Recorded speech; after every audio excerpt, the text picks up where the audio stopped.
একজন মানুষ তার তেমন কিছু নেই কিন্তু তিনি মানসিকভাবে খুবই সুখী, এ লোকটা সত্যিকারের সুখী।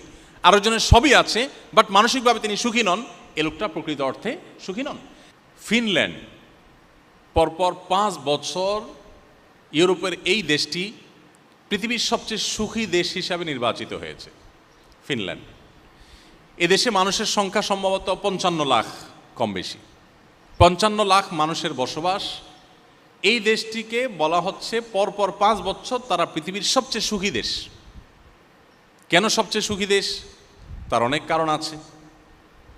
এদেশের যে সবুজ পরিবেশ, সেখানকার যে হ্রদগুলো, আমরা কোরআনে যে জান্নাতের কথা শুনি, জান্নাত মানে বাগান সমূহ, সেখানকার যে নেচার, সেখানকার যে প্রকৃতি, এটা এতটাই সুন্দর, এতটাই ভালো যে সেটাকে বলা হয় সবুজ সোনা। পুরো দেশটাকে বলা হয় সবুজ সোনা। এত সুন্দর একটি দেশ, এত সুন্দর প্রকৃতি, এত সুন্দরভাবে আল্লাহ তাআলা সাজানো একটা সৃষ্টি, সেই দেশে শিক্ষা বলেন, সংস্কৃতি বলেন, অর্থনীতি বলেন, সব দিক থেকে মানুষ সুখী। অপরাধ প্রবণতা মানুষের মধ্যে নেই বললেই চলে, যার কারণে তারা পৃথিবীর সবচেয়ে সুখী দেশ হিসাবে পরপর 5 বার নির্বাচিত হয়েছে। ইন্টারেস্টিং বিষয় হলো, এই দেশটিতে আত্মহত্যার প্রবণতার যে সিরিয়াল আছে পৃথিবীতে, সেই সিরিয়ালে এই দেশটি 21তম। পৃথিবীর সবচেয়ে সুখী দেশ, কিন্তু আত্মহত্যার প্রবণতায় তারা 21 নম্বরে আছে। আসুন আরেকটা দেশ সম্পর্কে আমরা জানি, সুইজারল্যান্ড। সুইজারল্যান্ডের নাম শুনলে আমাদের স্মৃতিতে ভেসে ওঠে ঘড়ির কথা।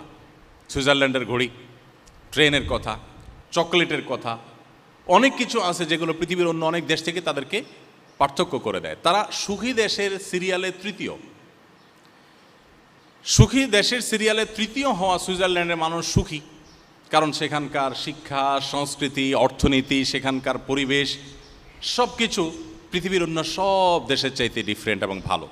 অপরাধ প্রবণতা নেই, নানান দিক থেকে তারা অনেক বেশি ভালো এবং অগ্রসর।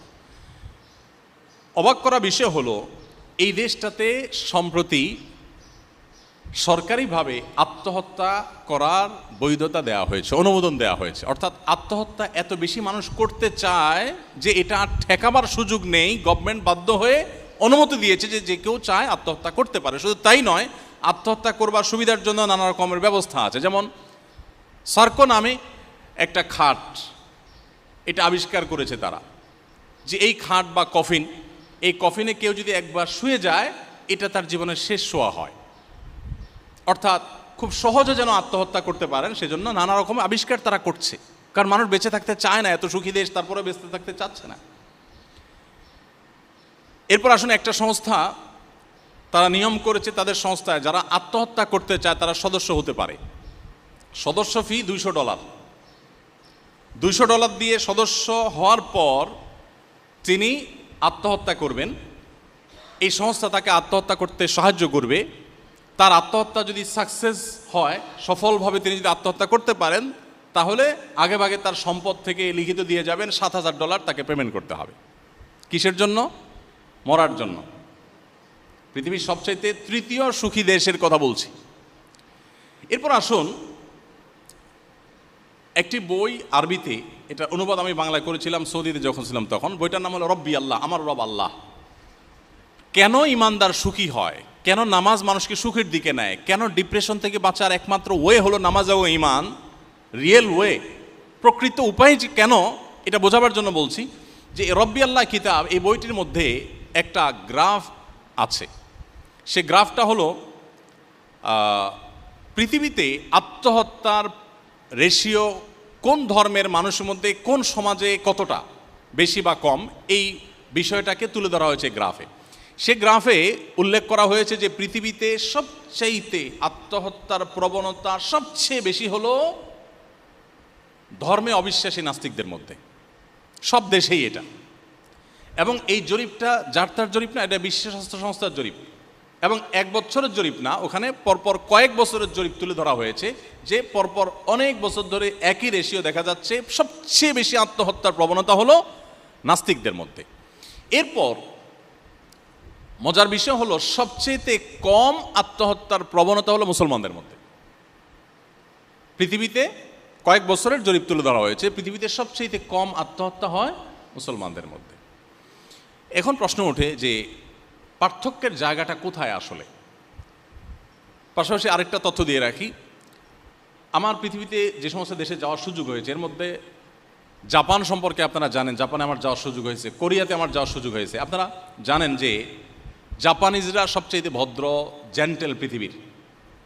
একসময় তাদের ইতিহাস অনেক বাজে ছিল, কিন্তু তাদের হিরোশিমা যে ট্র্যাজেডি, তারপর থেকে তারা পরিবর্তন হয়ে গেছে।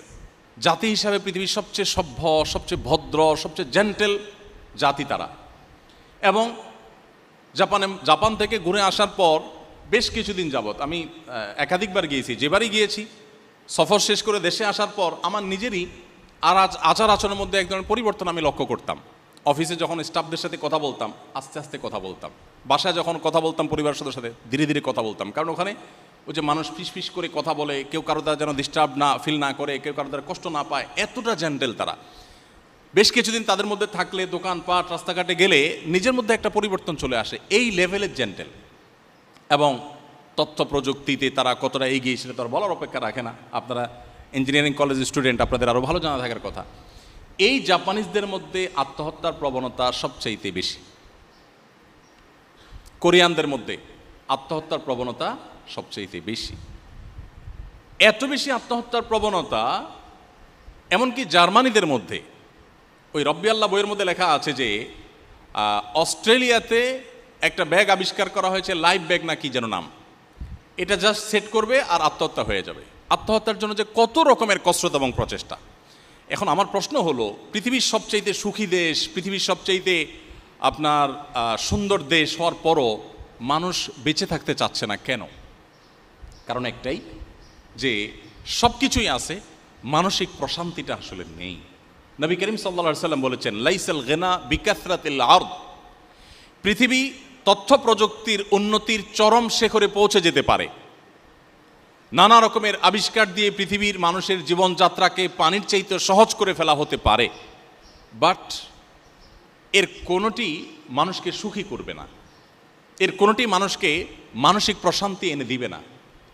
ওয়ালাকিন্নাল গিনা গিনান নাফস। নবী করিম সাল্লাল্লাহু আলাইহি সাল্লাম বলেছেন, এই সচ্ছলতা, এই উন্নয়ন, এটা আসলে প্রকৃত সচ্ছলতা নয়।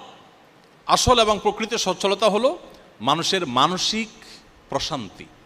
একজন মানুষ তার তেমন কিছু নেই কিন্তু তিনি মানসিকভাবে খুবই সুখী, এ লোকটা সত্যিকারের সুখী। আরেকজনের সবই আছে বাট মানসিকভাবে তিনি সুখী নন, এ লোকটা প্রকৃত অর্থে সুখী নন। আমাদের দেশের কথা যদি আমরা বলি, আমি কিছুদিন আগে বগুড়া গিয়েছি, একজন ডক্টর চিকিৎসক তিনি আমাকে এসে বললেন যে ভাই, আমাদের এই বগুড়াতে গেল কয়েক বছরে আত্মহত্যার প্রবণতা খুব ভয়ঙ্করভাবে বেড়ে চলেছে এবং রেশিওটা এতটাই বৃদ্ধি পেয়েছে যে এটা রীতিমতো ভাববার মতো। এই বিষয়ে আপনি কিছু বলেন।